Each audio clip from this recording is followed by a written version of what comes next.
माते तुझे ध्यान आम्हास राहू, तुझे नाम अमुते मुखास येऊ. माते तुझे आम्ही दासानुदास, नमस्कार माते तुझ्याच गुणास. हरिगुरुजी आणि रमाबाई उभयता बाणेश्वर मुक्कामी आले. तेथील पोलीस पाटील त्यांना मंदिरात राहायला परवानगी देत नव्हता. तेव्हा आजचा दिवस बाहेर वेताळाच्या ओट्यावर राहू का असं विचारून सर्व सामान घेऊन उभयता ओट्यावर थांबले. वेताळ देवाचा ओटा आहे अशी भीती घालून पाटील निघून गेला. हरिगुरुजी मुळातच निर्भय. चारी बाजूने मोकळा वारा सुटला होता. कुठलाही आडोसा नव्हता. आजूबाजूला मनुष्य वस्ती देखील दिसत नव्हती. रमाबाई जरा गडबडल्यासारख्या वाटत होत्या. त्यांना आश्वासन देत हरिगुरुजी म्हणाले, अगं, हाच तर अनुष्ठानाचा गाभा आहे. सगळं काही जगदंबेवर सोडून देऊयात. ती सांभाळेल आपल्याला बरोबर. अजिबात भय ठेवू नकोस. सायंकाळ होत आली आहे ना, मी जरा त्या बारवेवर स्नान करून येतो, संध्या करतो. मग आपण बाणेश्वर भगवंताची सेवा करूयात. महादेवाच्या मंदिराच्या जवळ पुणा काठेवाडी ब्राह्मणाच्या पत्नीने आपल्या पतीच्या स्मरणार्थ मोठी बारव काही वर्षांपूर्वीच बांधून ठेवली होती. त्या बारवेमुळे पाण्याच्या बाबतीत मंदिराच्या परिसरात कुठलीच अडचण नव्हती. हरिगुरुजींनी स्नान केले. लगेच ओट्यावर संध्या संपन्न केली आणि प्रत्यक्ष बाणेश्वर भगवंताचे दर्शन घ्यायला उभयता गेले. मनापासून प्रार्थना केली. खडी साखरेचा नैवेद्य दाखवून पंचोपचार पूजन करून उभयता पुन्हा ओट्यावर आले. तिथेही मनोमन वेताळ महाराजांना वंदन केले. या हो तुम्ही वेताळ देवा, घ्यावी माझी भोळी सेवा. या हो तुम्ही वेताळ देवा. सोबतच्या दशम्या खाल्ल्या. सोबतचे अंथरूण आणि डोक्याला गाठोडे उशाला घेतले. उभयता निजले. दुसरे दिवशी आणि तिसरे दिवशी तिथेच ओट्यावर राहून उभयतांनी दिवस रात्र व्यतीत केले. दिवसभर जप आणि ध्यान करायचा. जवळचा शिधा वापरून रमाबाई नैवेद्य भोजन व्यवस्था करत होते. मंदिरात राहण्याची परवानगी मिळत नसल्यामुळे सध्या बाहेरच राहून त्यांची साधना सुरू होती. उद्या आता जगदंबेने मार्ग नाही दिला तर परत फिरावे असा विचार करून ते निजले. चौथ्या दिवशी पहाटे इकडे सकाळीच तो पोलीस पाटील झोपेत असतानाच ओरडतच उठला. भल्या पहाटे पडलेल्या स्वप्नाने तो जागा झाला. कधी एकदा उजाडते आणि आपण कधी बाणेश्वर मंदिराकडे जाऊन त्या गुरुजींना भेटतो असे त्याला झाले. तो तरा मंदिराकडे निघाला. हरिगुरुजी उठून ओट्यावर आन्हिके करण्यास बसले होते. लांबूनच ओरडत होता, गुरुजी, आवा गुरुजी. ओरडत ओरडत तो ओट्याजवळ आला. तशी हरिगुरुजींची एकाग्रता भंगली. त्यांनी वळून पाहिले. पोलीस पाटील ओरडत होता. जवळ येऊन पाटील म्हणाला, गुरुजी, हवं काय हवं? कशापायी इथं बसलात? मंदिरामध्ये बसायचं की ना? चला चला राव. तो घाईघाईने म्हणाला. तसे हरिगुरुजींनी त्याच्याकडे आश्चर्याने पाहिले. 3 दिवसापूर्वीचा पोलीस पाटील हाच का याची त्यांना खात्री वाटेना. काय झालं? अहो पाटील, तुम्हीच तर म्हणालात ना की मंदिरात राहू नका म्हणून. हरिगुरुजी मुद्दाम विचारते झाले. आव म्हणलं म्हणून शान काय झालं? तो स्पष्टीकरण देत होता. तुम्ही हितच राहिलात आणि त्यो येताळ बाबा माझ्यावर लई रागवला ना.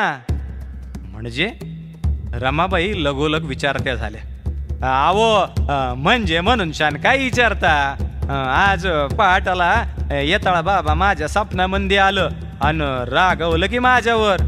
मला म्हणलं की कशापायी त्या लेकराला वाट्यावर बशिवलं. माझ्या वाट्यावरून त्याला मंदिरात राहायला जागा दे आणि त्याची समधी व्यवस्था कर, नाही तर तुला धावतो इंगा. आगा कसे होते ते लाल भडक डोळे आणि त्याचा तो चेहरा, लय भ्याव वाटलं बाबा.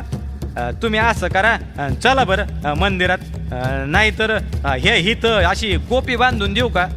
नाही बांधूनच देतो, आणि गावातनं काय बी लागलं ना मला सांगायचं, म्या देणार तुम्हाला. याची घाबरगुंडी उडालेली पाहून हरिगुरुजींना जरा गंमतच वाटली. चला, नाही माणसं तर किमान वेताळ देव तर आपल्या पाठीशी उभे राहिले. उद्यापासून चांगली व्यवस्था होणार याची खात्री झाली. हरिगुरुजी आणि रमाबाईंनी वेताळ देवाला हात जोडले. संगे घेऊन भूतगण यावे हाती गदा घेऊन, करी दुष्टांचा संहार. रमालोळे चरणावर, रमालोळे चरणावर. या हो तुम्ही वेताळ देवा, घ्यावी माझी भोळी सेवा. घ्यावी माझी भोळी सेवा, घ्यावी माझी भोळी सेवा. मनोमन अंबाबाईचे आभार मानले. लगोलग त्या पाटलाने गावातून काही मंडळींना बोलवून कोपी अर्थात छोटी झोपडी बांधून दिली. त्या गावातील मंडळींपैकी एक बाळ नावाचा मुलगा खूपच मदत करत होता. त्याची आणि हरिगुरुजींची गट्टी जमली. गावातून काय हवे ते आणून देणे किंवा त्या ठिकाणी स्वच्छता ठेवण्यास मदत करणे अशी कामे तो बाळ अगदी आनंदाने करत होता. रमाबाईंचे अगदी पहाटेच आवरणे सुरू व्हायची. संपूर्ण मंदिराचे प्रांगण झाडणे, कुटीचे समोरून झाडून घेणे, शेणाचा सडा टाकणे, रांगोळी काढणे, स्नानोत्तर तुलसी माता आणि वटवृक्षाची पूजा करणे, अन्य कामांसहित सद्गुरूंनी दिलेला जप त्याही करत असत. हरिगुरुजींची आन्हिके आणि स्वतंत्र जप असे. गावातील 5 घरी भिक्षा मागून हरिगुरुजी शिधा आणत होते. अयाचित वृत्तीने राहणे असा अनुष्ठानात उभयांकरता नियम होता. आणलेल्या भिक्षेचा स्वयंपाक करून नैवेद्य दाखवणे, गौमातेला देणे आणि मग रोज 1 वेळा प्रसाद ग्रहण करणे असे व्रत होते. सायंकाळी उभयतांचे एकत्रित श्री बाणेश्वर महादेवाचे पूजन व्हायचे. हे करताना सगुण उपासना सवयीप्रमाणे हरिगुरुजी अगदी सुंदर करत होते. आरतीनंतर भजन सेवा देखील व्हायची. अहो देवा बाणेश्वरा, भोळी सेवा मान्य करा. अहो देवा बाणेश्वरा, भोळी सेवा मान्य करा.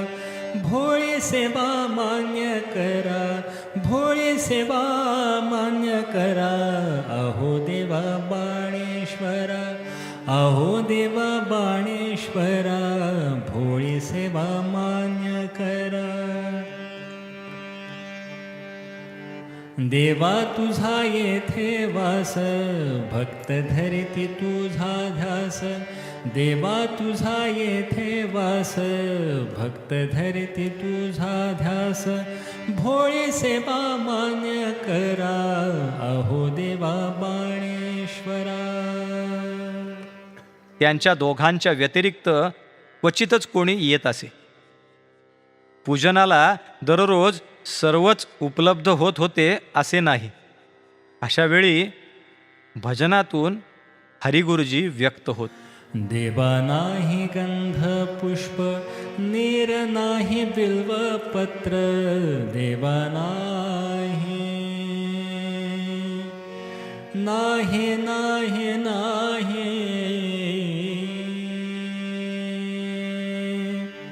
देवा नाही गंध पुष्प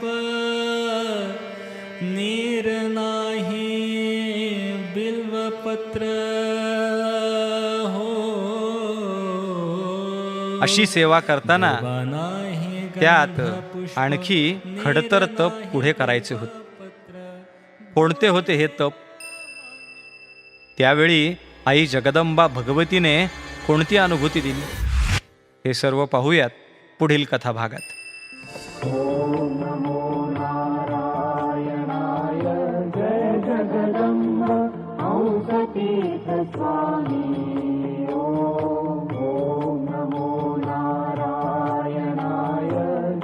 जगदंब औषधीत स्वामी.